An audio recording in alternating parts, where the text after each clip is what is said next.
নিষিদ্ধ ঘোষিত আওয়ামী লীগ ও সহযোগী সংগঠন।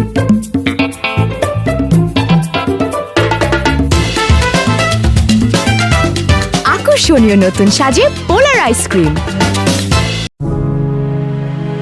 নিষিদ্ধ ঘোষিত আওয়ামী লীগ ও সহযোগী সংগঠনের বিরুদ্ধে পাগলা থানার টাঙ্গাইল ইউনিয়ন ছাত্রদলের বিক্ষোভ মিছিল অনুষ্ঠিত হয়েছে।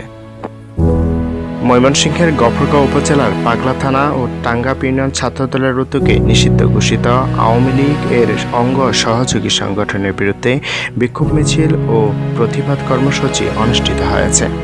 বুধবার সন্ধ্যায় পাগলা থানা ছাত্রদলের সাধারণ সম্পাদক পদপ্রার্থী মোহাম্মদ মাহির আহমেদের নেতৃত্বে আয়োজিত এই কর্মসূচিতে পাগলা থানার টাঙ্গাইল ইউনিয়নের বিভিন্ন ওয়ার্ড ও ইউনিটের বিপুল সংখ্যক নেতাকর্মী অংশগ্রহণ করেন।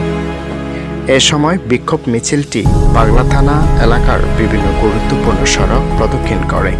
এ সময় মিছিলে অংশগ্রহণকারী নেতাকর্মীরা নিষিদ্ধ ঘোষিত আওয়ামী লীগ ও এর সহযোগী সংগঠনের বিরুদ্ধে বিভিন্ন স্লোগান দেন এবং দেশব্যাপী নৈরাজ্য, সন্ত্রাস, চাঁদাবাজি ও অস্থিতিশীলতা সৃষ্টির অপচেষ্টার প্রতিবাদ জানান। মিছিল চলাকালে বক্তা বলে, দেশের গণতন্ত্র